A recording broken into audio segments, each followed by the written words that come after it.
you have that magic when we play our going. I can survive long before we can. Baby, we're really along.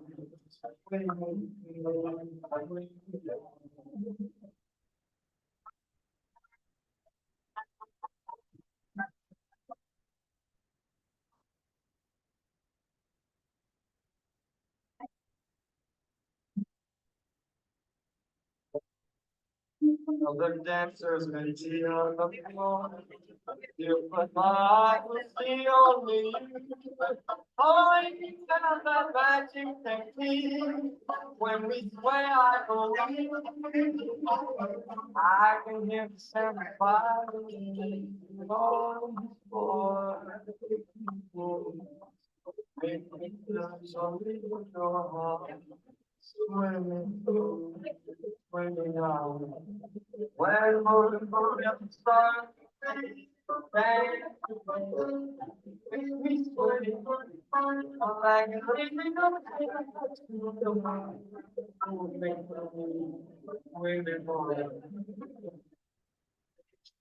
like a flower that makes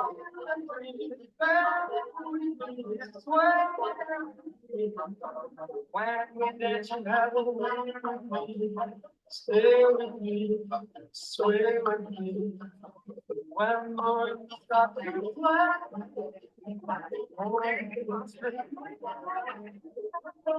like you look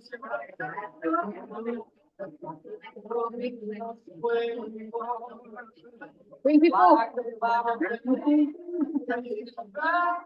I gotta bring my stuff to class. I'm gonna go home later.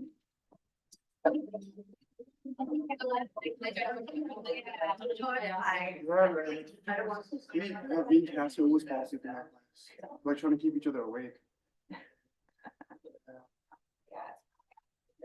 Alright,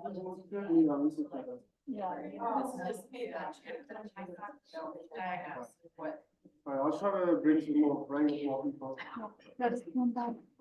All right, hello. Thank you so much for being here with us this afternoon and welcome. This is our fourth event in celebration of our Asian American Pacific Islander Month event here at ECC. And for those of you who are new here, then welcome. Here at ECC, we celebrate Asian American Pacific Islander Month a little bit earlier due to our semester schedule. So in order for us to give it a full celebration and make sure that we provide meaningful conversations and events for our students, we started a little bit earlier in April. This year's celebration theme is, as you can see, empowering identity exploration through representation. And with us here today are three amazing local authors who are representing the Asian American community through literary arts. So without further ado, I'd like to introduce our moderator for today's event, Shannon Fort. She is the Associate Dean of Library here at ECC. So, Thank you. Thank you. All right, so we're going to get started. So again, thank you all for coming.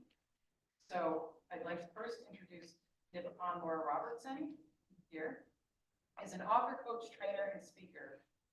CEO of Beautiful Potential Consulting LLC, Loud Dream Dolls, co-founder of iLocal Online Marketing, and podcast host of Malaysian Soul Podcast. She currently actively participates on multiple nonprofit boards and is deeply committed to philanthropy. With over a decade of experience in education and leadership roles, including executive director and director of education positions, Nipapan discovered her calling in empowering both individuals and organizations through her written works, which she'll share more about later in her story. Laura embodies resilience, triumph, weaving a compelling narrative of personal growth. A powerhouse advocate for inclusivity and belonging, she champions diversity as essential for vibrant communities to thrive. thank you. So,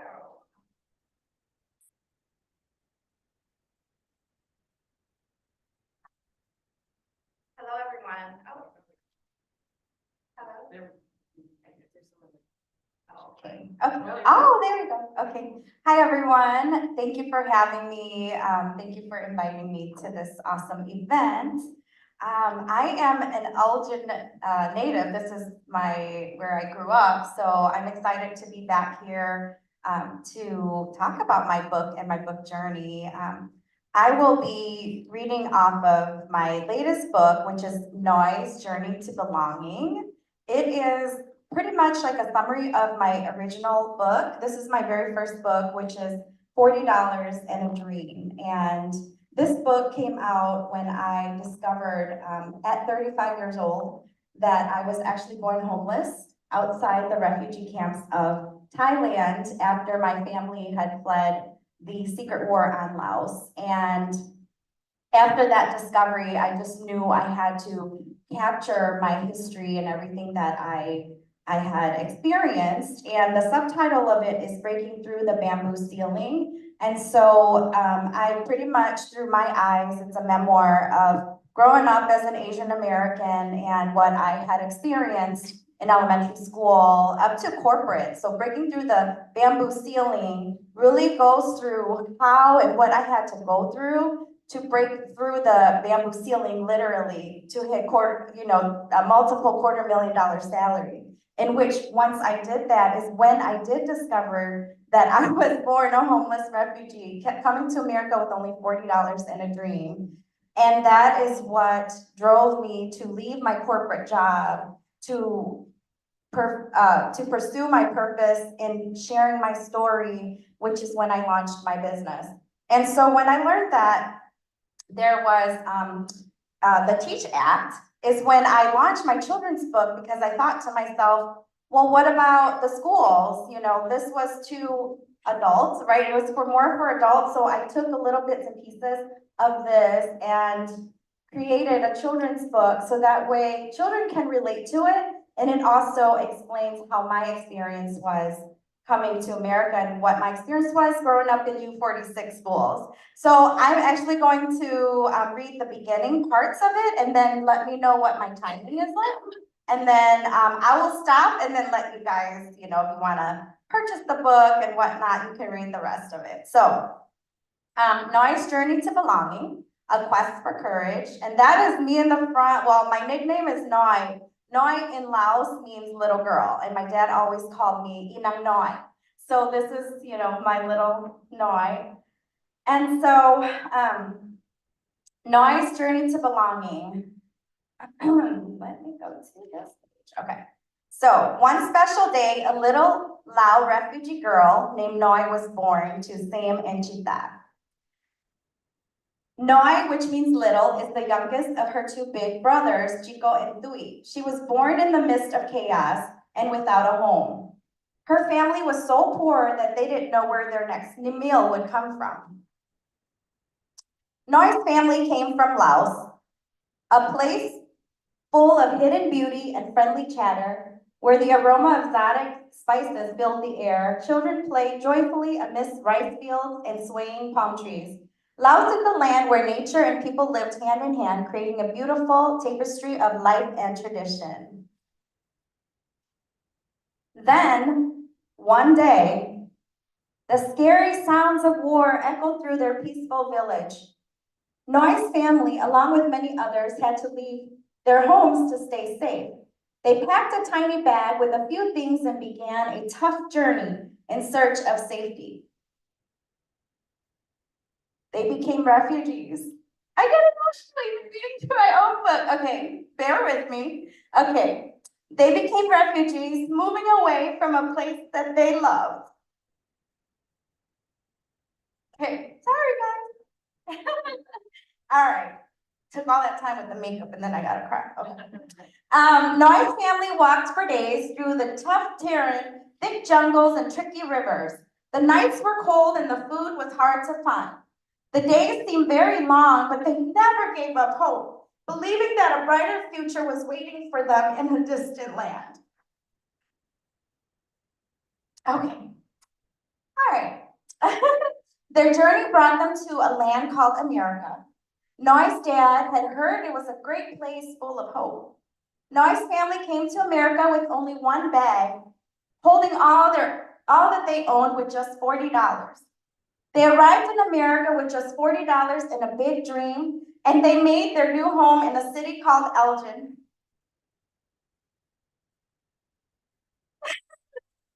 Illinois. In America, the family had to get used to the chilly weather. Back in Laos, it was always warm and they'd never seen snow before. Noi's eyes sparkled with wonder when her little feet touched the snow for the very first time. She looked up at the sky and was amazed by each tiny snowflake that touched her face. Noi and her family took a while to get adjusted to the new land America was like. Unlike their village in many ways, the tall buildings and busy streets were something they'd never seen before. The unfamiliar sounds of the city and the language were like music to Noi's ears.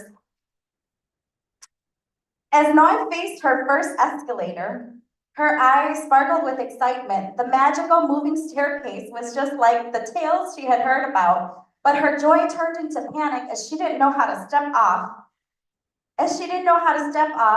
And her dress got caught. She fell, feeling scared, yet her father quickly rescued her. With newfound bravery, she rode the escalator again, ready for more adventures in this new world. Does anyone remember the La Roca on Chapel Street or know of the Mexican store? We live right next door to it. Now I live near La Roca Mart in a rundown apartment in Elgin, right across from the Elgin High, old Elgin High. Her parents often exchanged coins for the grocery store. Nard started saving coins she found in the street, curious to see if she could use them for her favorite treats. She nervously placed the coins on the store counter, then quickly dashed out, her little feet moving as fast as they could. Oh gosh, this one. Noi, along with her cousins, Nok and Yai, explored, that's Nok right there, explored their new Elgin neighborhood and found a tree full of tasty crab apples. As they eagerly gathered the fruits, an angry man chased them away, making them laugh and they thought it was just all fun and games. Crab apples were a popular treat with sauce called jao. Back in Laos, everyone could enjoy the fruits from any tree. That day, they learned that not all fruits in America on American trees were meant to be shared. Noi's parents learned that education was the key to success, so Noi's father enrolled her in a nearby school called Garfield Elementary, hoping for a brighter future for her in America. Noi's father always encouraged her to keep learning. He told her that with education, she could be anything that she ever dreamed of.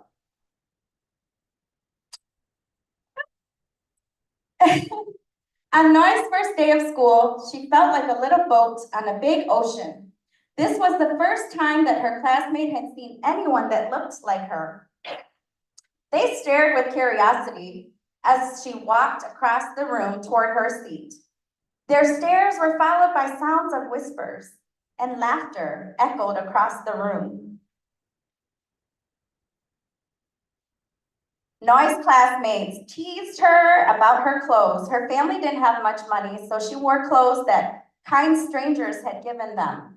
Noi's mom was a seamstress in their country and made some of Noi's clothes. She often pieced together whatever mismatched fabric she could find, and that was Noi's fabric for the day.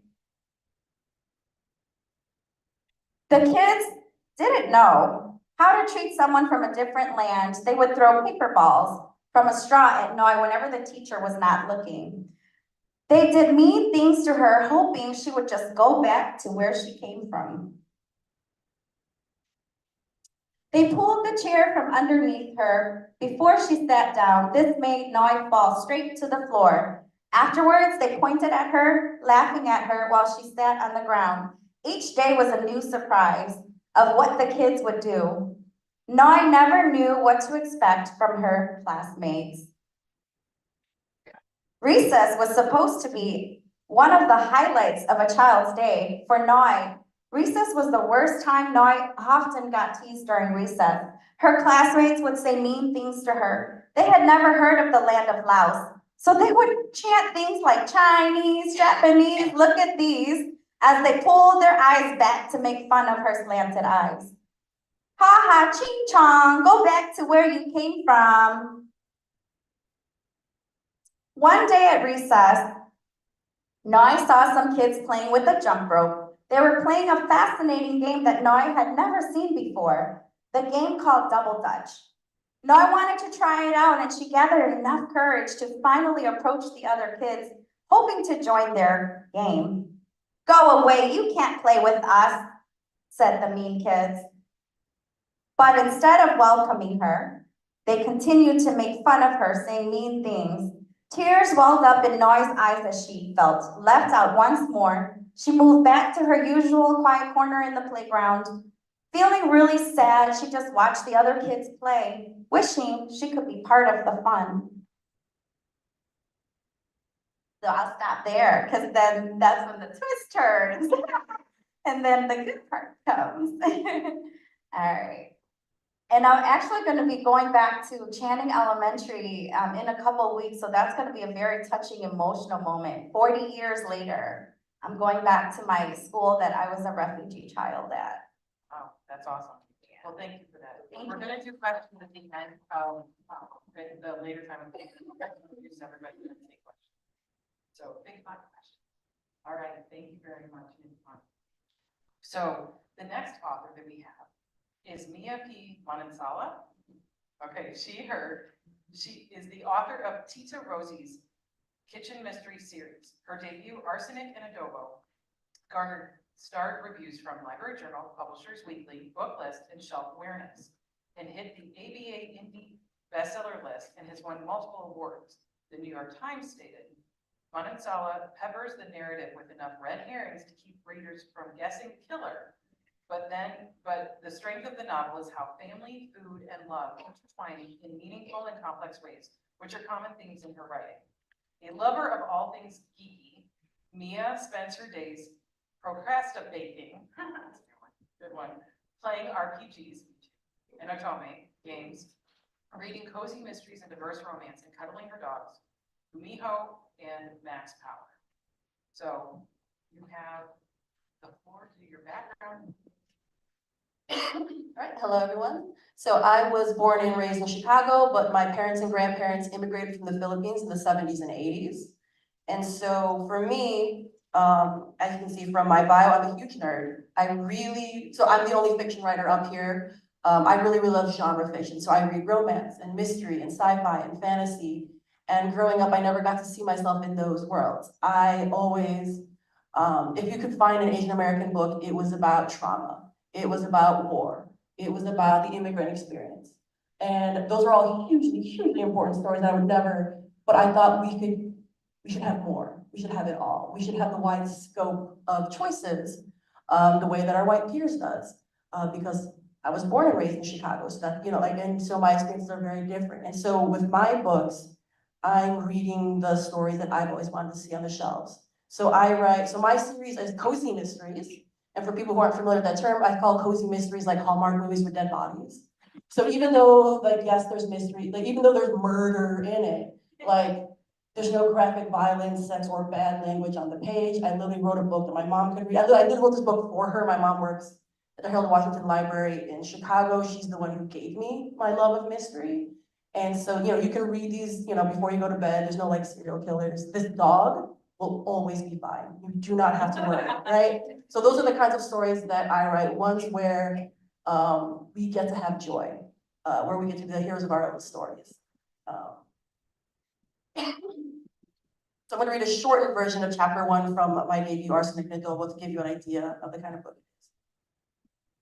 My name is Laila Makapagal, and my life has become a rom-com cliche. Not many romantic comedies feature an Asian American lead or dead bodies, but more on that later. But all the hallmarks are there. Girl from a proudly named town in the small West moves to the big city to make a name for herself and find love. Check. Girl achieves these things, only for the world to come crashing down when she walks in on her fiance getting down and dirty with her next door neighbors. Yes, plural. Double check. Girl then moves back home in disgrace and finds work reinvigorating her aunt's family business. Well, now we're up to a hat trick of cliches. And to put the cherry on top, in the trope of all tropes, I even reconnected with my high school sweetheart after moving back to town and discovered the true meaning of Christmas. Okay, that last part is a joke, but I really did run into my high school sweetheart, Derek Winter, my first love. Too bad he'd aged into a ridiculous jerk with a puffed up sense of importance and weird vendetta against my family. Pretty much tried to shut down my aunt's restaurant on a weekly basis. Odd behavior from the guy who wanted to marry me right after graduating high school, but what can I say? I had exceptionally bad taste when I was younger. You're dumb when you're 15 and hopped up on hormones. Like I'm 25 and I still make bad decisions based on those same dumb hormones.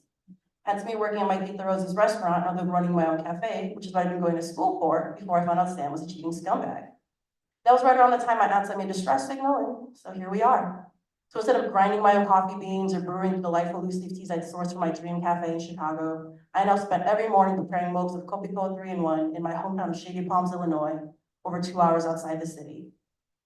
The morning clientele at my Tita's restaurant always included a bevy of gossiping aunties, none as loud or nosy as the group of 50-something-year-old women I privately referred to as the calendar crew.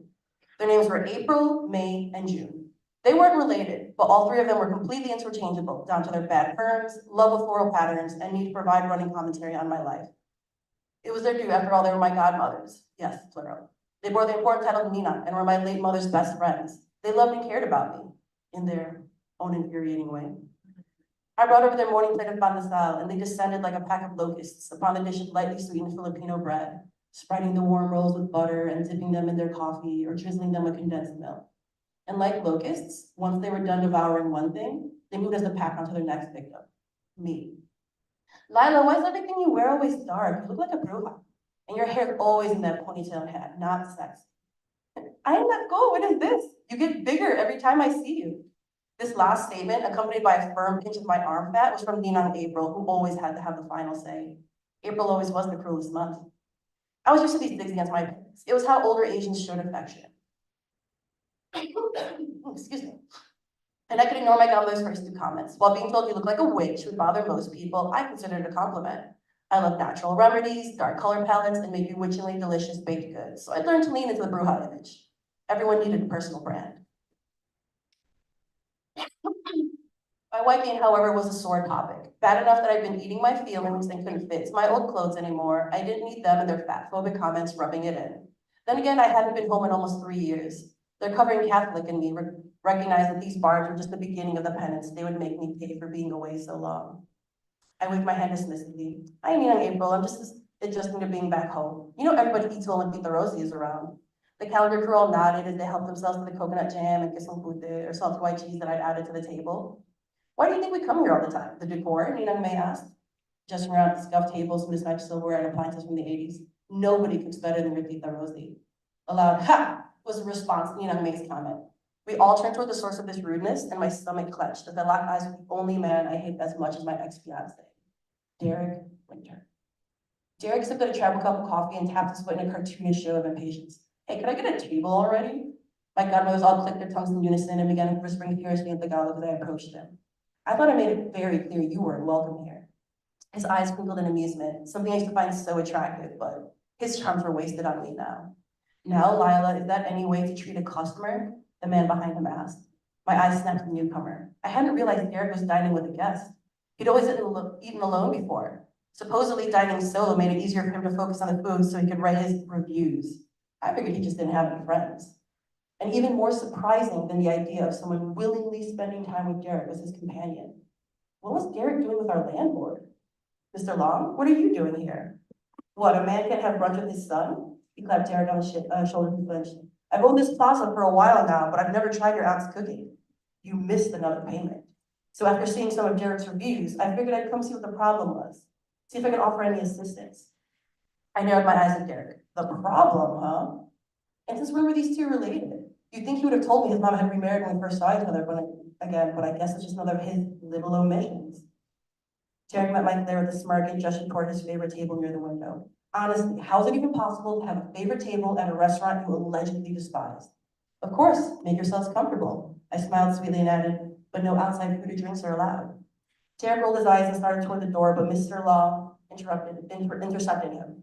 Here, son, why don't you finish your drink and I'll put the thermos in the car. I gotta call your mom real quick, so go ahead and order for me. I don't know what any of this food is anyway.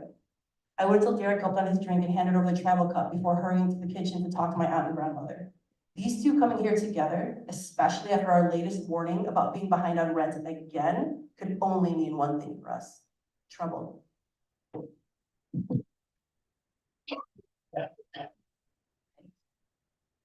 No, there we go. Thank you. All right, next I would like to introduce Dr. Onyan Poon. Dr. Onyan Poon is a co-director of the College Admissions Futures Collaborative. Her research focuses on the racial politics of Asian Americans, education success, affirmative action, and admission systems and practices. In Rethinking College Admissions, Research-Based Practice and Policy, Harvard Education Press, 2022. She and co-editor Dr. Mike Vestito and colleagues examine and offer new ideas to transform the unequal structures and systemic norms of college going in the US. In 2024, Beacon Books will publish her book, Asian American is Not a Color. Yay! Conversations about race. So the book isn't here yet, but it will be. Conversations about race, affirmative action, and family. In it, she explores how Asian Americans are shaping the future of race relations through debates over educational policies, like affirmative action, using personal narrative and interviews of Asian Americans across the country. An award-winning scholar, Dr. Poon's commentary and research have been featured in media outlets such as New York Times, The New Yorker, The Atlantic, The Washington Post, The Guardian, and NPR, including on Code Switch, All Things Considered, Marketplace, and Weekend Edition. Born and raised in Massachusetts to immigrants from Hong Kong, Oya now lives in Chicago with her husband and daughter. In her free time, she enjoys baking, binge-watching trashy reality TV, listening to NPR, and spending time by the lake and local coffee shops. All right, your turn. How's this? Oh, works. Hi, everyone. Good afternoon. Thanks for being here, and thank you for inviting me. I'm so excited to be on this panel. So a little bit about this book, and then I'll read a part of the conclusion of the book. So as my bio mentioned, I've been a longtime research scholar and policy advocate and leader around equity in college going, college access, recognizing that there are deep racial and class inequalities in higher education and in K-12 more generally. So I was pretty devastated last year when the Supreme Court ruled against affirmative action. And a note there, I think oftentimes people think that Asian Americans don't support affirmative action policies, but that doesn't make sense if you pause to think about it. Plus, all the evidence shows that the majority of Asian Americans support affirmative action. And actually a white man was the plaintiff in that lawsuit against Harvard and UNC Chapel Hill last year. So it was all a farce that Asian Americans were the plaintiffs in that case. So just to correct things like that. So I've been studying things like this. All that said, even though a majority of Asian Americans support race-conscious admissions and education equity policies, there's still a good number, about a third of the population that is vehemently opposed to these kinds of policies. And so for the last decade, I've been spending time with a lot of these people on all sides of the debate. I never like to say both sides because that doesn't make sense. There's no two sides. There's many, many sides to conversations and policy issues. And so in 2016, I spent a lot of time with people on all sides of the affirmative action debate across the country with Asian Americans, some here in Chicagoland. And at the same time, my daughter, I have my one and only love of my life, Tay, who just turned 9 a couple weeks ago. She had just been born as I was still like really active in my research agenda. And when she was 3 in 2018, she asked me, she was like barely verbal. And she was like, "Mom, are we Black?" Like, "No, baby, we're not Black." And then she was like, "Well, are we white?" And I was like, "No, baby, we are not white." And she was like, "Well, then what are we?" And this is what starts out the book. And I say, "Well, we're Asian American." And then she's like, "That's not in the crayon box. Asian American's not a color, Mom." And then she like walked away from me to watch like Daniel Tiger or something. And I was like, "I have so many things to tell you and explain to you, but you are 3 and I don't know how to explain these things to you, even though I've been studying these things for more than a couple decades, right?"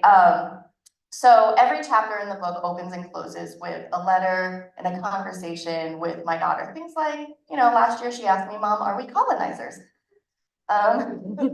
So that conversation is in this book as well.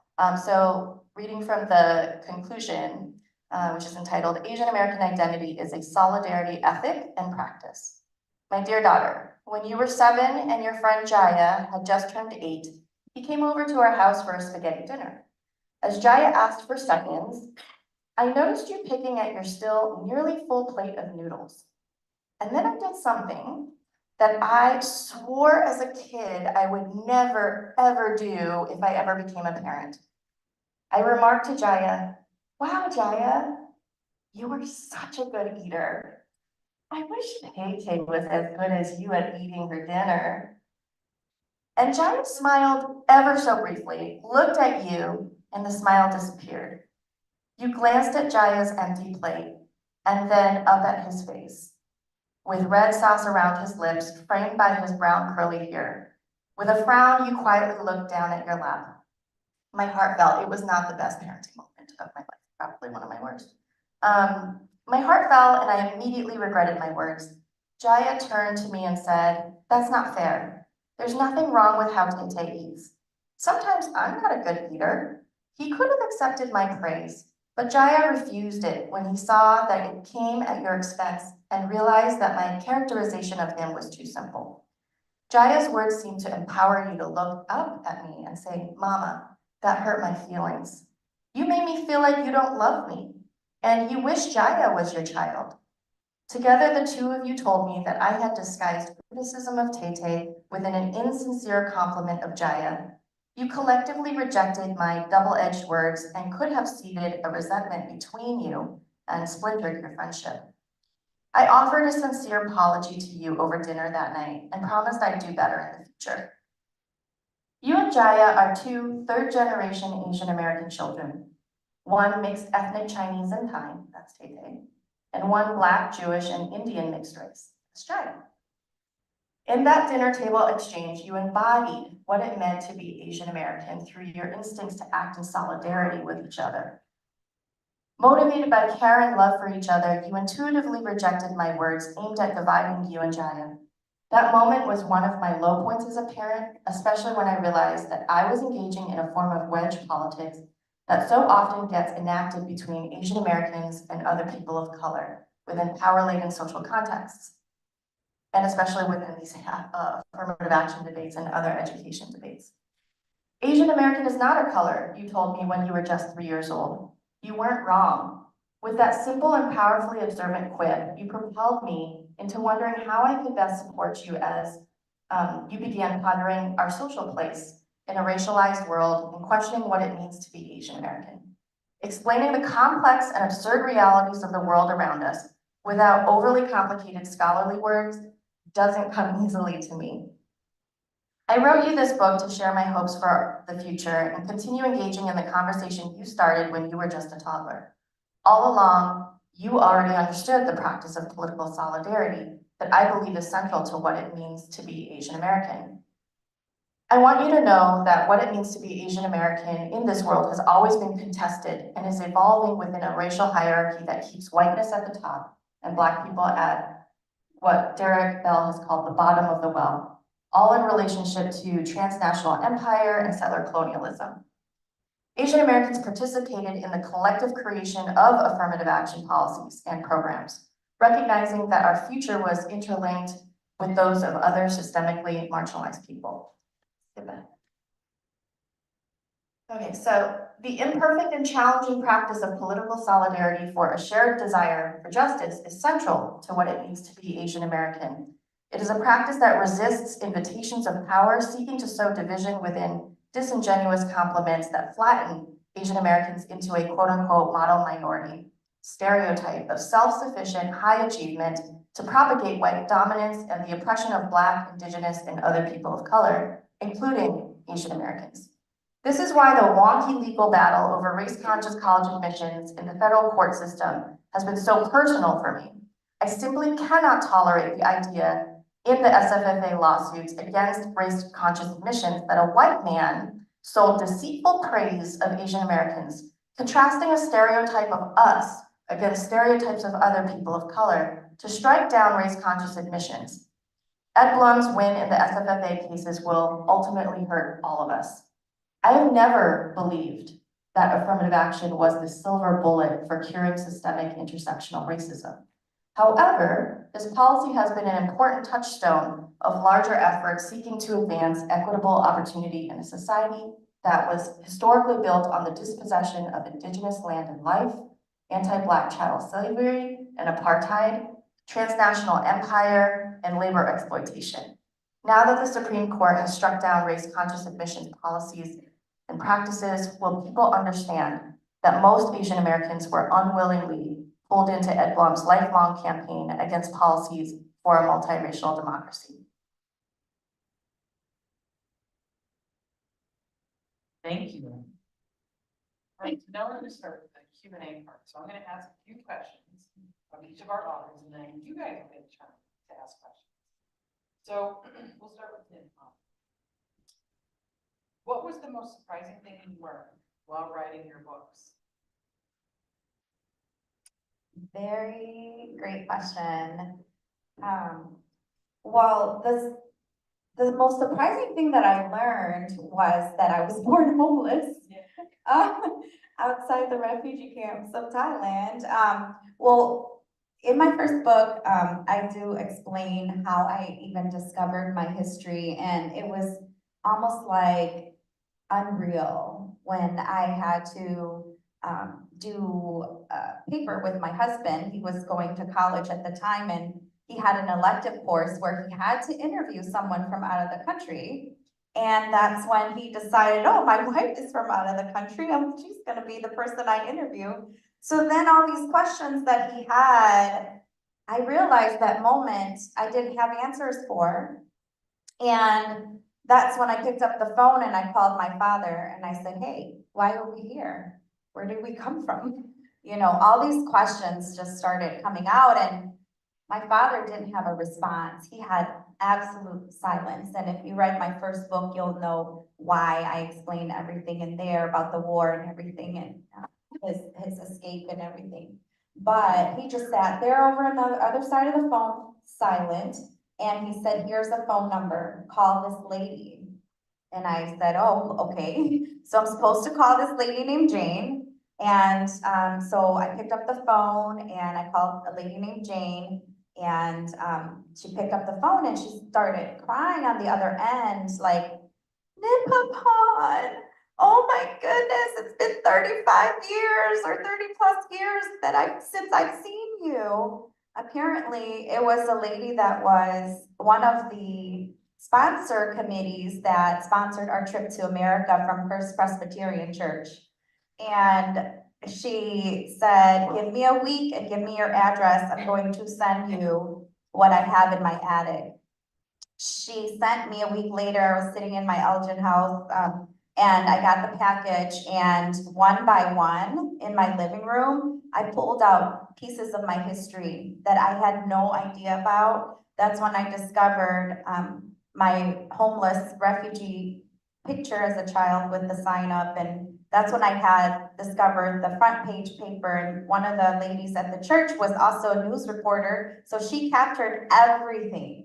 And as I'm reading through this news article about myself, I just sat there and cried. So that was one of the biggest discoveries. Then my entire life just made sense of the way I, was raised and everything, so. Awesome, thank you. All right, we're going to take turns. Go round robin. All right, Mia. One of the things that I noticed about your books was about the cozy mystery, which is fantastic, but also food plays a really integral part of your books. Can you explain why you chose food as a theme? Yeah, so with my books, there are even times that like my editors will be like, the food is delicious, this family drama is great, but this is a mystery. Like, can we get more investigative? Like, so like I know where my strengths are. And like food is definitely me. So food is like my favorite thing. If eating is a hobby, that's probably my number one. And then like reading and video games are like 2 and 3. But so I grew up in a big foodie family. So I was born in a multi-generational like Filipino immigrant family. So like we lived in my maternal grandparents' house. So my mom moved here when she was 12. My dad didn't move here until he was an adult, when he was going to marrying my mom because they knew each other when they were younger in the Philippines and they got together much later. So he, he moved into my grandparents' house. It just made more sense that way. So I grew up with like my grandparents, my parents, me, my two younger brothers, my two cousins, sometimes an aunt and an uncle, sometimes someone who I called aunt and uncle, but I didn't realize till later that they weren't like related by blood. They were just living at our house because it was like the way station for people coming from the Philippines trying to settle in and then moving on. But I grew up in an area of Chicago called Hermosa, which like based on the name, very like not Filipino, like I didn't grow up with a Filipino community. I grew up with my family. And so a lot of, even when I was writing my book, like I also had to call my mom, I'd be like, Mommy, is this a Filipino thing or is this our family thing, right? Because like we're not monoliths, right? Like my family is not all Filipino culture. Like, I'm not even all Filipino culture in Chicago. And so I had to be like really careful about that. But the one, and I don't speak Tagalog. I can understand it because my parents and grandparents spoke it to each other growing up and I picked it up by ear. But, it's to the point where they'll say something to me in Tagalog and I speak in English, that very, Asian American kind of way. So all I really had as ties to my heritage was my family and then the food that my father cooked. So my dad was the cook in the family, like, my mom, bless her, but, one of the big themes in my books is, the ways you show love, right? Because, not to be stereotypical, but growing up, there were not a lot of like, I love you said out loud. We were not a physically affectionate family, like, hugs and kisses, those were not things that we got. It wasn't until later on that I realized how my father showed, especially with, like, my mom was much more demonstrative. But like my father, very typically was like, not. But when I got older, I realized how he showed his love was through service and through food. We had that big old household, never less than 9 or 10 people. He would work, he worked at like a paper factory and worked his way up. And, he worked really, really long hours. But then, every weekend he would be, at the fish market at dawn, getting the freshest thing. He'd be cooking these major feasts for our family. He would be showing his love the way he knew how. And I thought, that's something that a lot of people would understand, right? So like many people may not know about Filipino food, but food is universal, family, and the complications and the drama and the ways that not everything is like beautiful and happy. Even the way you feel about food is not, people have very complicated feelings about food, right? And so those are, even though I write fiction, even though I write like light, fluffy mysteries, when food on the page is never just a plate of food. There are other things underlying where like, if you're just doing like a quick, like, this is a fun beach read, which fine, like, it's just like, that sounds delicious, I'm hungry, awesome. But like, if you're like slowing down, if you're reading, like, what am I trying to say by how they're interacting with the food, how it's being offered, how it's being accepted, whether, like, there's a lot of talk about like authenticity, like, what does that even mean? So like my character, like me, is born and raised in the Midwest while she's an orphan, so she's raised by her paternal aunt and grandmother. Like, what does authenticity mean? What do ties to food and the homeland mean? And it's so much fun being able to play with food in fiction. And just, like, on a very base level, I want people to know more about this cuisine that, like, my father taught me to love so much and, like, is my main connection to my homeland. But then also, like, I get to, like, play with the metaphor of it. It's really, really fun. Awesome, thank you. Oh, there's also recipes in my books because, like, yeah. Yeah. Ooh. Fantastic. Thank you. No, yeah. But no one minus the recipe. All right. Oyan, you talked about what inspired you to write the book. What contributed to you focusing on your research about the racial politics of Asian Americans?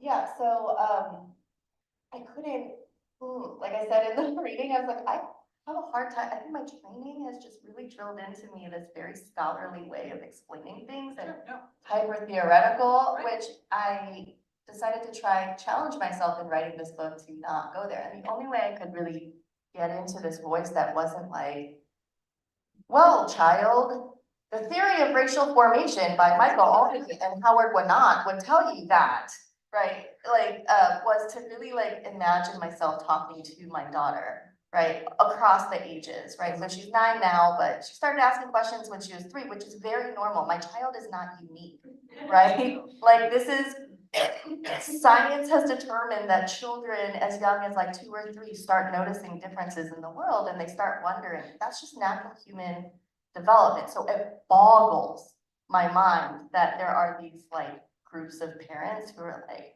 shut it down, we need to ban these books and we need to not make people uncomfortable with learning about racism and how to solve it, right? And I talk to my kids' teachers all the time, so then it started getting me into this habit of engaging in conversations that was like, let's reconnect with my humanity and engaging in, conversation. And why I decided to then kind of explain, okay, so at the heart of it, my daughter's questions are basically, what does it mean to be Asian American, right? And asking, are we Black or white? Asian American's not a color. She's saying, what does it mean to be us? Right? And so, my depth of experience, expertise, and knowledge is actually from the research I've been doing over the last decade. And what those stories told me, right? Because I spent time with these folks in their workplaces, in their homes, at kids' school pickup, and all these things, right? And I got to know them. So even if I vehemently disagreed with people, I could connect with them on a human level and tell their stories. And they were telling me stories that were offering a lot of different understandings of what it means to be Asian American. So the section that I read from the conclusion is really what I understand to be Asian, what it means to be Asian American, but based on the history of where does the term Asian American even come from? It comes from the Civil Rights Movement. It came from Asian American young people in the 60s and the 70s who were talking about the need to come across, recognizing and respecting our ethnic heritage distinctness, right, and uniqueness, but recognizing that we have more power together and solidarity takes work, and we have some shared experiences and struggles, and we can come together and work and combine forces like the Avengers, right? And which is my kid's favorite, movie. That is really when you study where does Asian American even come from? Where does that term even come from? It comes from solidarity. So it's what the definition of what it means to be Asian American that I embrace and hold on to. And that's not to say that there's not other understandings of what it means to be Asian American, and all those different understandings are in this book represented through the stories that I share from the people I spend time with. Awesome, thank you very much. All right. That's where it gets. No, but we're gonna talk a little bit about, I guess, do you want more questions about authorship, or do you want more questions about the Asian American identity or personal, like, where do you see this going next? Because you all have had very different and wonderful ideas to share with us. I guess it's one of those things that I want to make sure that if there are other ideas that you want to share that we haven't touched on, we touch on. So do you have any ideas of things that you want to share or questions you want to ask? I'm turning the tables on you. I guess it would be up to them and the audience. I guess whoever would listen for your Yeah. students. Well, why don't we switch it over to the students now? So does anybody have a question and of any of our authors or all three, either one? Anybody? No, hey, anybody in the audience? Yep. So, being an author, how do you know your story is worth telling? How do you know inside that, or how do you know that you need to tell it and that someone wants to hear it? How do you know within it, you know that what you're saying is valuable? Great question. So I'll say the question again, just so everybody, in case they didn't So hear how it. do you know your story is valuable? How do you know then that, oh, I got a story I need to tell on, how do you know that? How do you have that confidence to know that your story is worth hearing? Well, for me, I sat in my book for a few years because, you have that self-talk of like, no one's gonna like your story. Why would you even, put that in there? Why would you even talk about it? For me, when I finally launched my book, I made it relevant to what was going on at that moment, at that time. And I launched it during Stop Asian Hate. And so that's why a lot of the things in my book talk about my experience with racism and even in corporate world, right? In the corporate world and what I had to go through to fight to even get to the promotions or the rankings and the things that I even accomplished in the corporate world, which is why my subtitle is Breaking Through the Bamboo Ceiling. So I guess it's just relevant to what's going on, and then once you write it, you kind of get confirmation from other people, like, thank you for sharing, that really resonated with me, and that's when you're like, okay, yes, so someone does want to hear my story. But your story is yours only, and it's unique, so no one else has your story, so there's no stories out there that, is not relatable, right? Because it's your unique story. Someone's going to find something in your book that is gonna relate to them. So as long as you make it relatable, someone's gonna reach out to you, someone's gonna be like, yes, that is me. So I try to make my book very relatable, something that's relevant to what's going on, or perhaps relevant to someone else who could be going through what I'm going through.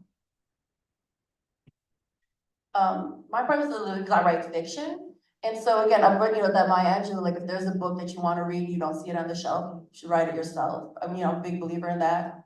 And you kind of also have to be like your biggest hype man because writing is an art, but publishing is a business. And so Arsenic and Oak, so this was, I debuted May 2021. This is my first book that was published, but it was not my first book that I wrote. It was not the first book I tried to sell. So I went the traditional publishing route. So I'm with Penguin Random House, which is the biggest publisher in the world. So my very first book, it was called Death Comes to Comic-Con, which featured a queer Filipino-American millennial solving a murder mystery at Chicago Comic Book Convention. That book was my first finished novel. It won me several awards. It got me grants. It got me a mentorship. It got me my first literary agent. And then it never sold. For a year and a half, I was getting rejected. So people don't know how many yeses you need in like traditional publishing. So more than finishing your story, more than finding representation, even more than finding an editor, at the top, there is the sales team that you have to convince. It's called acquisitions, and acquisitions are where books go to die. So 3 times that book made its acquisitions, and 3 times the money people at the top said the quiet part out loud, some of them. So I received emails that they sent to my editor saying like, she has a great voice, nobody will buy this book. Traditional mystery is for older white women, she should write YA instead because that's where diversity is. Again, great writer, give me something else because, this will never sell. Like, so I was getting those rejections over and over and over again. And so one of the important things is if you're gonna be writing, I suggest building a community first. Because if I was brand new, if I knew nothing about writing and publishing, I would have just been like, oh, maybe they're right, right? Like this is their job, maybe they're right, maybe nobody wants this book. But because I had taken the time to build a community early, because I had my mentors, because other people had read my work, because I knew that there was a gap between what the people at the top think readers want and what readers actually want, I knew they were wrong. And I knew that if I stopped, I was the only one getting hurt, right? And they would win because like, they're not gonna care that I stopped writing forever, right? I was only hurting myself. So for that year and a half I was getting rejected, I wrote the book that would become Arsenic and Adobo. And, my first agent didn't like it. She was real honest with me and like, she was for the best. She was basically saying like, I love the book I couldn't sell. This book I could sell, but I don't love it and you deserve someone who does. So we split up, I found new representation. She sold my book in 2 weeks. So a year and a half of rejection, being told nobody's gonna read nobody's gonna read this, to being, at auction, which means multiple publishing houses try to buy it, in 2 weeks.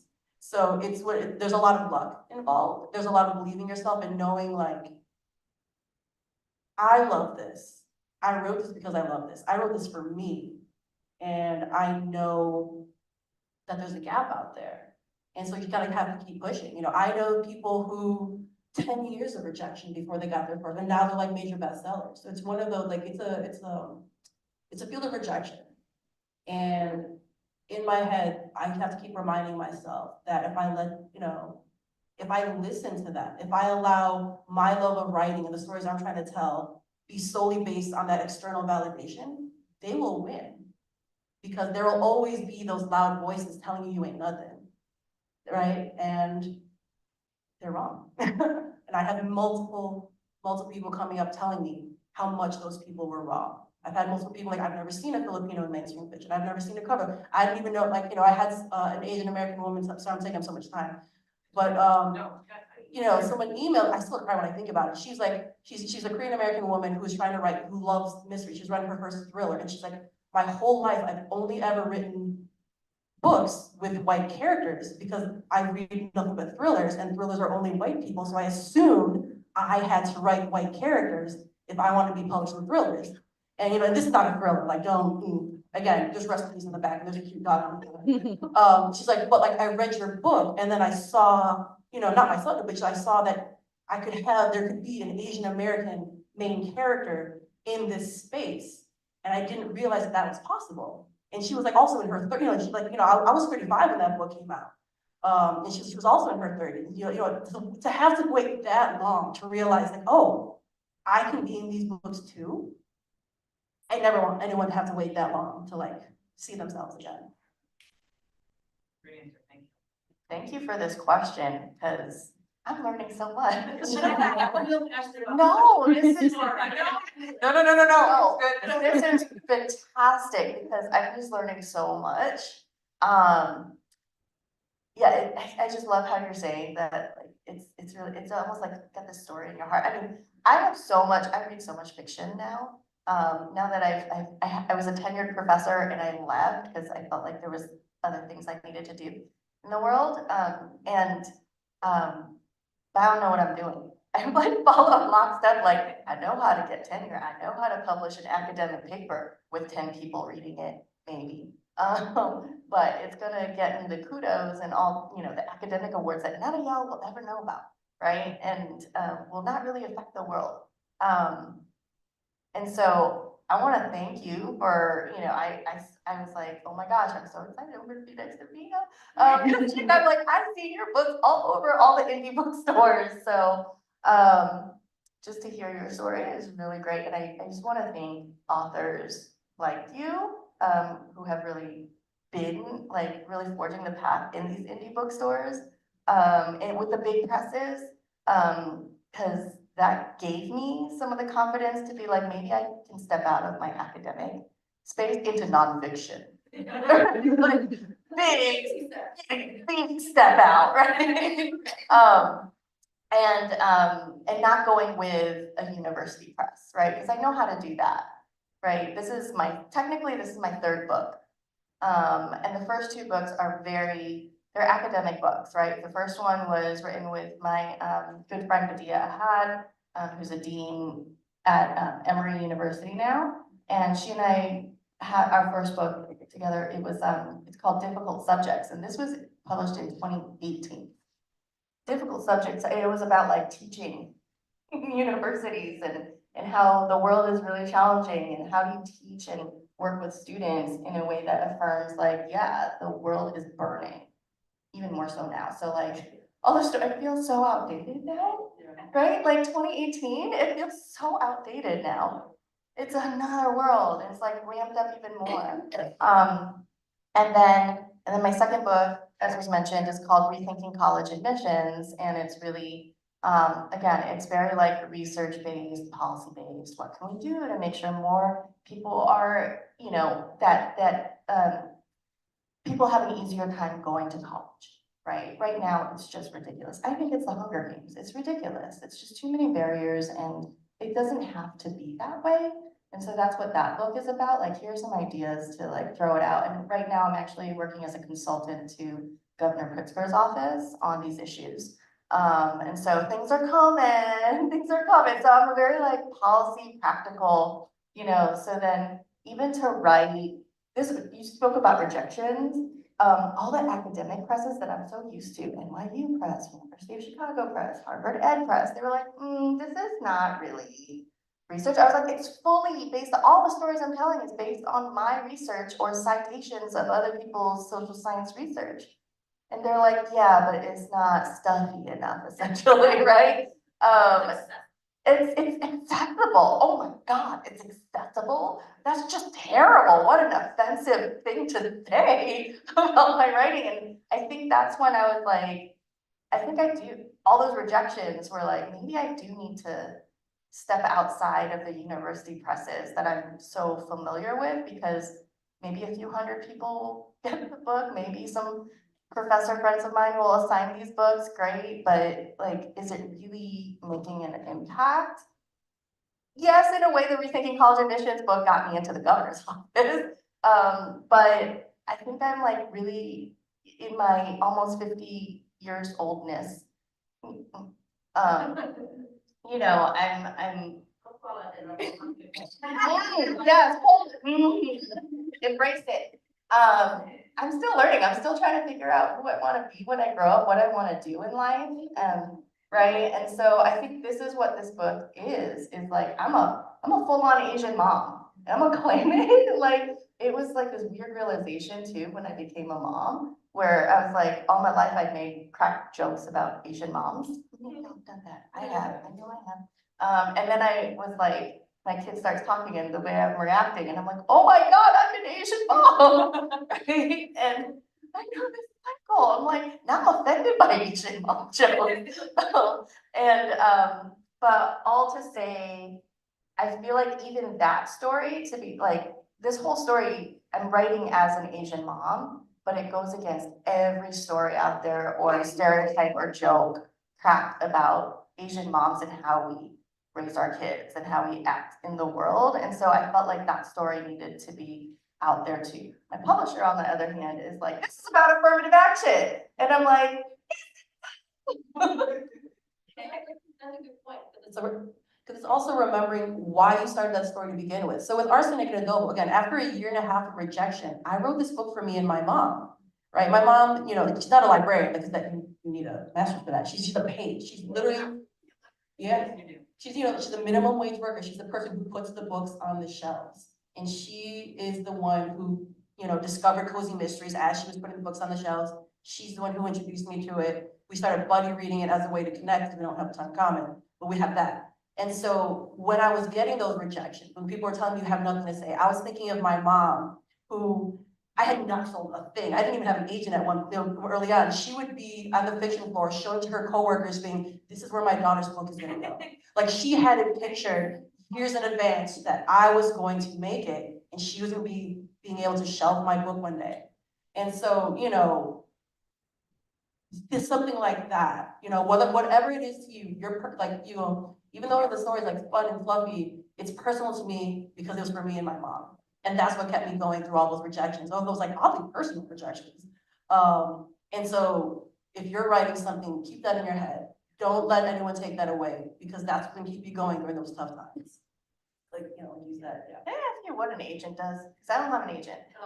Oh, sorry, yeah, so a literary agent, if you want to get published with like the big traditional publishers, like Penguin Random House, Simon and Schuster, they call like the big five, you need a literary agent to represent you. It is there, because they will not take, I can't just like email like, dear Penguin Random House, and then here is an attachment of my novel, like they will not, there's delete, spam, like block me, whatever. So like the literary agent, like the intermediary, is their job to, because they have connections in it, to, oh, this book, I know an editor who would love it, I'm gonna pitch it to them. It is their job to sell my book. It is their job to hype me up. It is their job to look over the contracts and get the best contract possible. I was an English major and an Antler minor. I have zero marketable business skills, like zero. And so, you know, I'm like, Jill, do your thing. Thank you. Yes, can I sign? Can I sign? Okay, yes, she said yeah. Like, so that's their job. State agent when you're buying or selling a house. Yeah. Basically, like that intermediary to make sure you get the best, to get you the connections you need and get you the best deal that they can. You have a business background, you know. Right, yes. I did all this myself, right? You do have to have that. Oh, Yours yeah. self-published. Yeah, so I realized, my first one I had, Rose Gold Publishing, because I didn't really know, like, I even did my own cover, everything, even though I went through Rose Gold. But what I realized when I went through her was that I pretty much did everything, like, as far as my marketing side and things, she published it for me on Amazon. And so I was learning how to self-publish at the time, but I needed to get it out. So she was able to do it for me quicker, so I paid her to do it. But other than that, when I started the first book, it helped me get into places and it helped me get speaking engagements. And when I started speaking is when I realized the question you asked earlier, what was the aha moment? That was when I realized that, wow, not a lot of people knew what the secret war on Laos was. How many people have heard of the secret war in Laos? Heard about it yesterday, like for the first time. Wow, I heard about it a second ago. Because, yeah, so, Anthony Bourdain reservations episode when Anthony Bourdain went to Laos and I'm like sobbing. Cause like my best friend is Cambodian, her brother-in-law is like Laotian. It's like, I know these, like you know, like exactly. really personal, but you don't learn about what the No. US did. And that was one of the things that I learned. I would speak to an audience of 400 to 700 people. And when I asked, how many of you know about the secret war in Laos? And crickets, maybe one or two hands trickle up. And then everyone else is like, eh. So then it just dawned on me that not everybody knew. And in my research, I learned that the reason nobody knew about it is because it was a secret, right? So the American CIA led a secret war on our country. We're the heaviest bombed country per capita in the history of the world. And we were bombed for 9 consecutive years, and there's still children and farmers dying as we speak till this day because there are so many bombs. And so the secret war in Laos was also kept a secret until the 90s.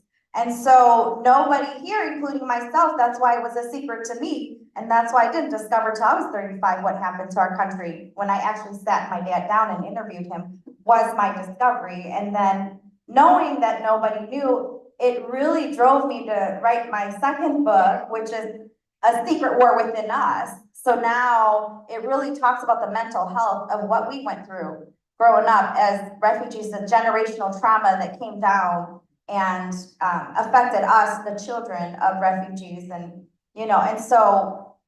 and so that I can get into more speaking engagement, and that was my goal, is to now I have a purpose to actually go and speak on platforms because nobody knew about this, and I want them to know about what happened to our country because it's a huge, significant part of the US history.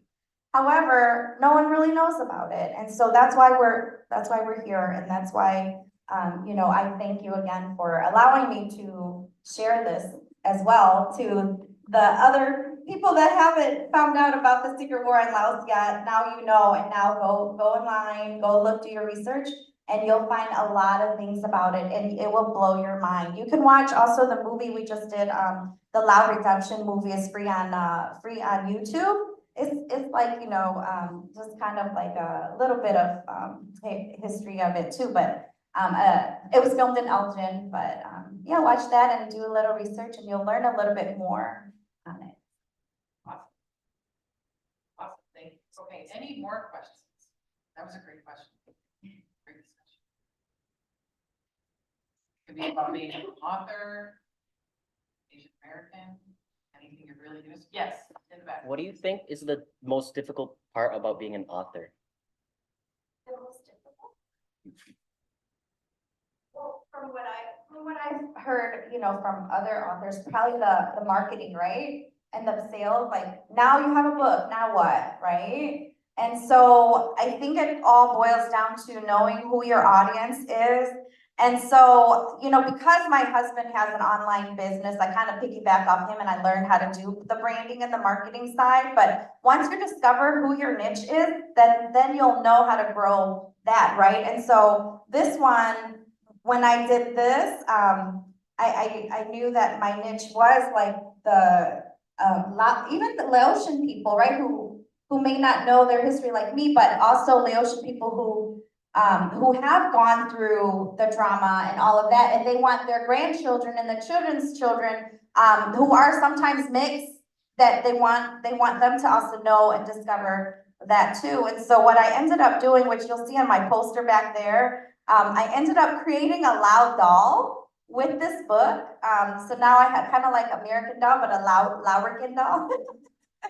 So I created that and that just went crazy. I'm shipping to New Zealand, I'm shipping all over. So as long as you know like what you're bringing to the table and your brand and who you are, your target audience, who your niche is, then this part will come easy for you.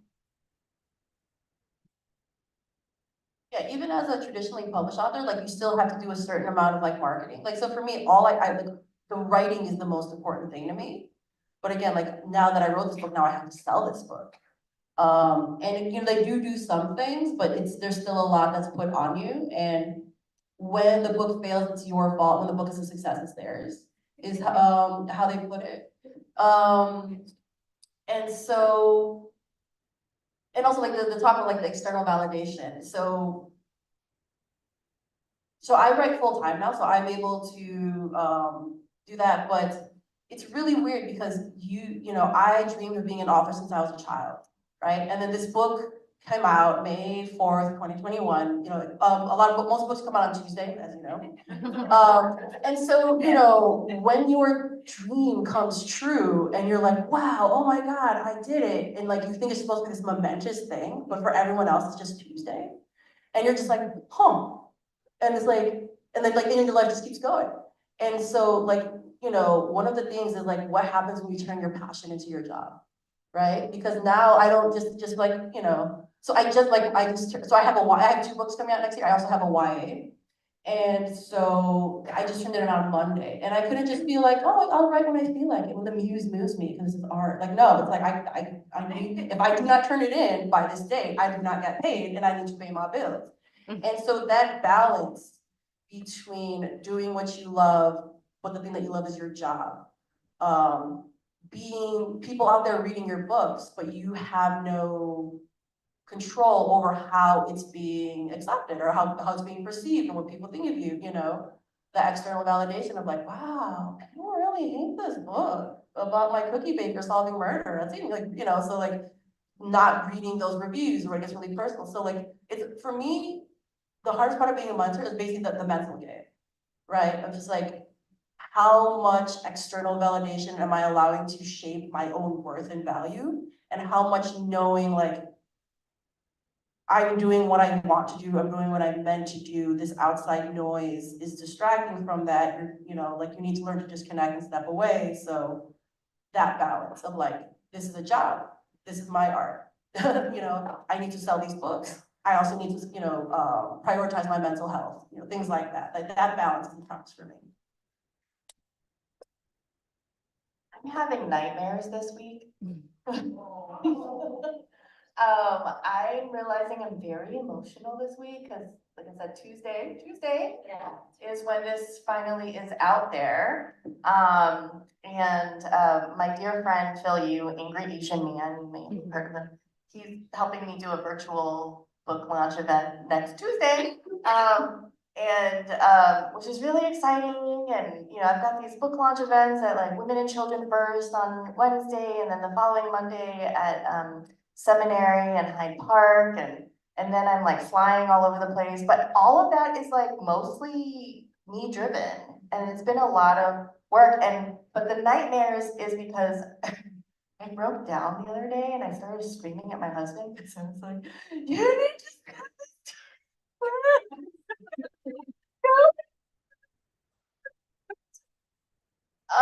Yeah, I don't know. I like started texting some of my author friends who have like trade press books out there, and I was like, is this normal? Because I didn't have this issue. Oh yeah.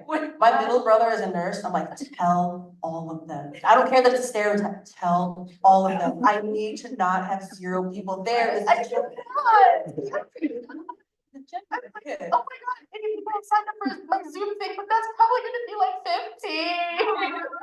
Right? Because people just sign up for things and they don't show up. All this stuff, and I'm like, I didn't have these issues with the first 2 books, but this one is just so, I think like y'all's books, it's just so much more personal to me, and now it's like putting myself out there, but you said you have to be your hype man too. I'm like, oh, I hate this. Right? It's just so hard. I love talking, so that's why I'm also building that community, because I will shout about the books and the authors I love all day. Love it, it's so much fun. But then you need that one who's gonna do the same for you. Yeah, so I'm like asking my friends, and you know, I've got some friends who are bookstagrammers. That's something I just discovered too, the whole bookstagramming community where you. And then you've got book talk. Oh, yeah. What? But like, Oh, on TikTok, TikTok. Oh, God. TikTok. I'm not on TikTok, I'm too old. No, you're not. As long as you're not trying to do like dances on TikTok or not. Like, I'm not in there, like, I don't write spicy books are what are popular on TikTok, it's fine. Yeah, basically.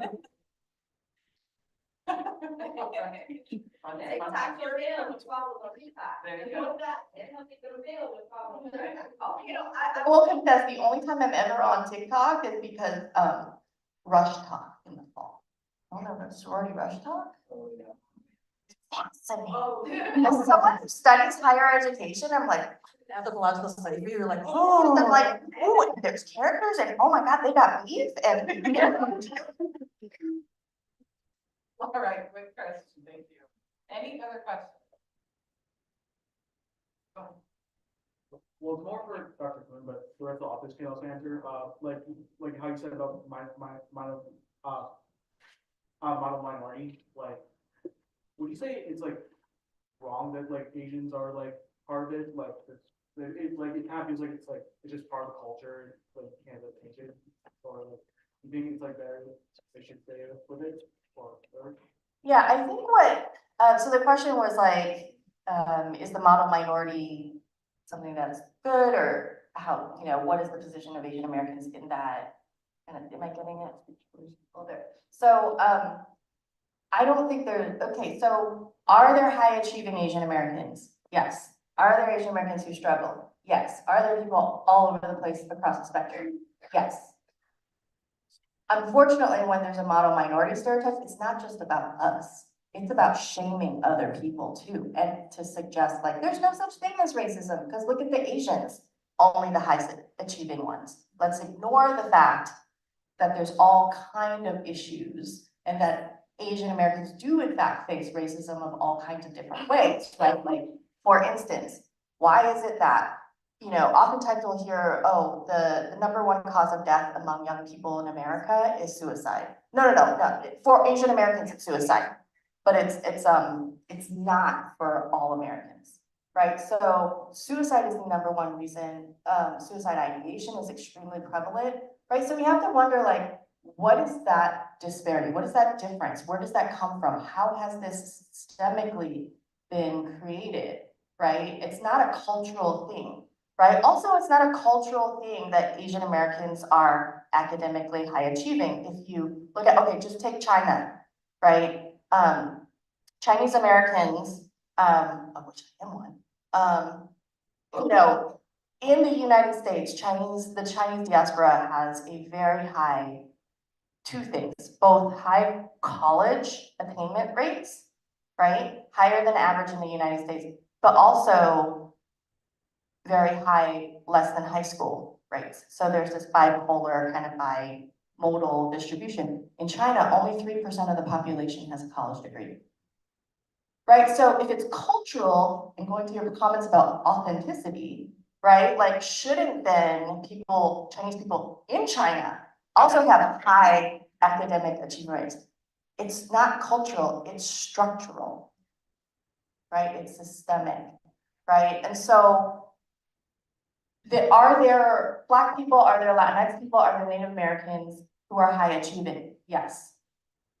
Yes. And are there folks that are struggling? Yes. Are there white people who are struggling? Yes.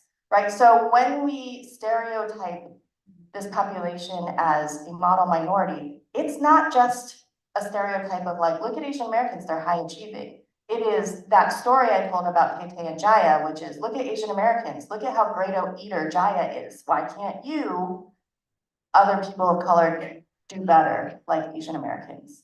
Right, that's what the model minority myth is. And that's something I wrote in one of my academic papers that no one has read. Is basically, if you trace the history of even where the term comes from, model minority, it came up in the civil rights movement all of a sudden to say like, Black people are saying there's racism, but look at these Asians, right? But it wasn't all Asians, it was just, look at this one little very successful segment of Asians. Don't look at the Filipinos. Yeah. Don't look at the Chinese people in Chinatown. Just look at these Japanese Americans who are high in upper middle. Don't look at the low income Japanese Americans. Just look at these, right? And so That's what the model minority myth is about, right? It's not, and when I say I'm against the stereotype, I mean I'm against the stereotype, right? Because it doesn't, any stereotype, positive or otherwise, is restricting and dehumanizing. Well, I had a similar experience, speaking of the model minority, and I actually explain it in my book. It's actually something that happened to me. I was referred to and hired, for this contract position, to run, a corporate center, to develop 350 centers, their sales and marketing, training program. And I was, referred by one of my, coworkers from my previous position who knew of my work. And so I went through this entire interview, and mind you, my name is Laura Robertson, and so I don't have like a strong Asian accent, so I'm doing my interviews over the phone, and they hired me for the position, to contract me out to go starting on the following Monday to travel to Florida.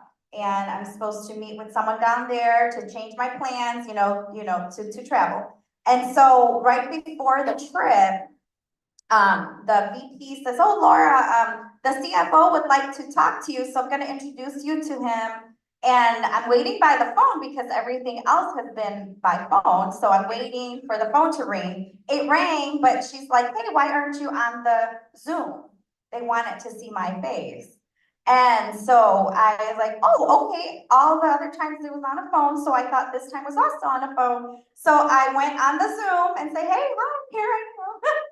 Laura Robertson is under there, but they see an Asian person. And I've never, ever, it was a Caucasian man and a Caucasian woman. I've never in my entire corporate life have ever felt so intimidated. This man asked me one question and had me talk the whole entire time, and he had no eye contact with me. I even screenshotted, I was so intimidated. The entire 30 minutes, he was just doing this and looking up this way, did not do eye contact with me. And then when I paused, he's like, "Well, I don't have anything else for her. Do you, Carol?"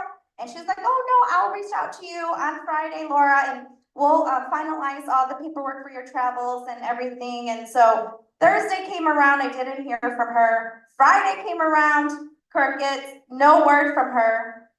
Then finally, I spoke to the girl that referred me, because she knows I'm Asian. So, because we worked together before, and I said, "Hey, I don't think they like the fact that I'm Asian, and I don't think they knew that I was Asian, because here's the screenshot, and this is how awkward that encounter went, and now I don't hear from them." And then she's like, "No, Laura, he went to Harvard. He must like Asians." You probably, no, he's just socially awkward, Laura. I wouldn't take it personally. He went to Harvard, he must like Asians. And so I'm like, okay, like that, that's just gonna blow over my head because I like you. But she's like, "Well, I did hear from Carol on Friday, and Carol did say that, they're kind of backpedaling because they want to hire this other girl who is not in sales or marketing, who we've already rejected, who has a hygienist background, who ended up starting, they ended up hiring her, but I respectfully declined the offer, and they ended up having her on board. She didn't work out. A couple months later, one of the directors in this area called me and begged me to come work for them. "Well, now your ticket has gone triple. So if you want me, now it's 3 times as much as my first offer." And so that's what happened with that. And I said, but then I told her, I said, "I don't want to work for your company. Your organization is racist," is what I told her. And she's like, I told her exactly what happened. And then her comment really like had my jaws dropping, because her comment was, "Laura, I am so absolutely sorry that happened to you, but I believe you." So she knows what's going on and what's wrong with her company, but she chose to stay quiet.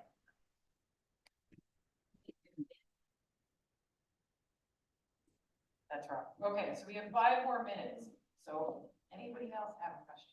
Yes, in the back of the red. I think this is kind of more directed towards Dr. Poon. After years of being a professor and getting used to just like writing scholarly articles, and it's like basically in your own language, as in like as in like the vernacular and everything. And how much do you hold back, or how do you deal with holding back when you're trying to write a book like this for more of the masses? And I feel like you kind of touched on this earlier, but like, I feel like it would be really tough to kind of gauge you knowing that this is a message that you want to get out there, but you don't know how to translate from what you understand to others and get it across in a meaningful way. That is the struggle.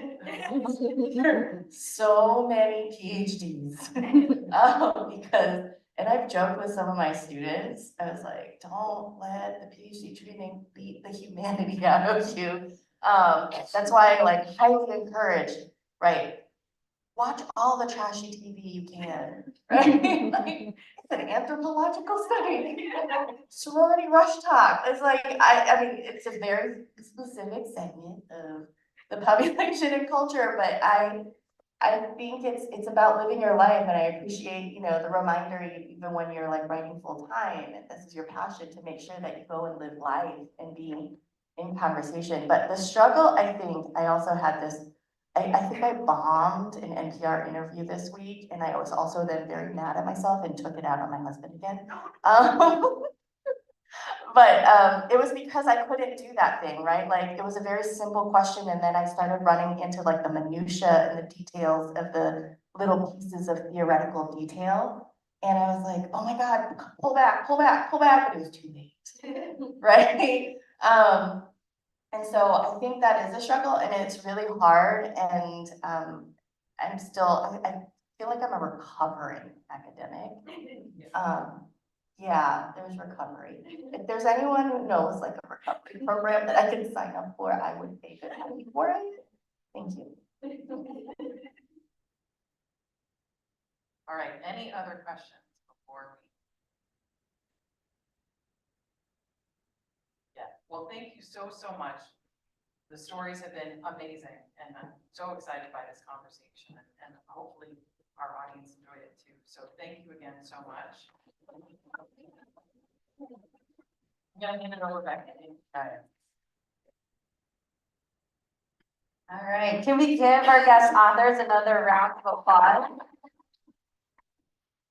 Thank you all so much for sharing your stories and sharing your books with us. I think we can all agree that we've learned a great deal about the struggles, but also the successes that you faced in making sure that we as Asian Americans are represented through the literary arts and different means in this space. So thank you once again. And thank you all so much for joining this another amazing Asian American Pacific Islander Month event.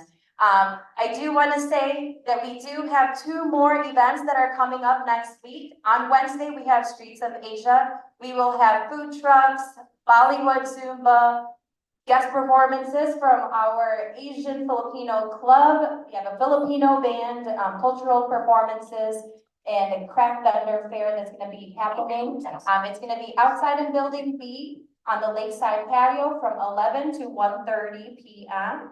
And then that Saturday, next Saturday, we have a community event called Rhythm of Asia that is going to be full of community engagement, cultural performances. And this is co-sponsored by the Multicultural Education Group here in Elgin. So can't wait for you to join us.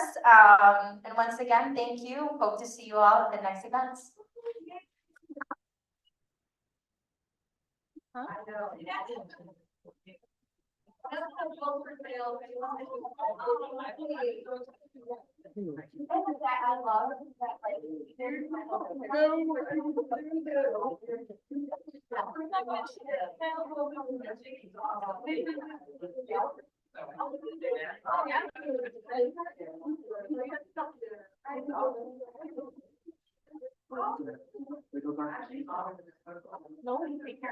no.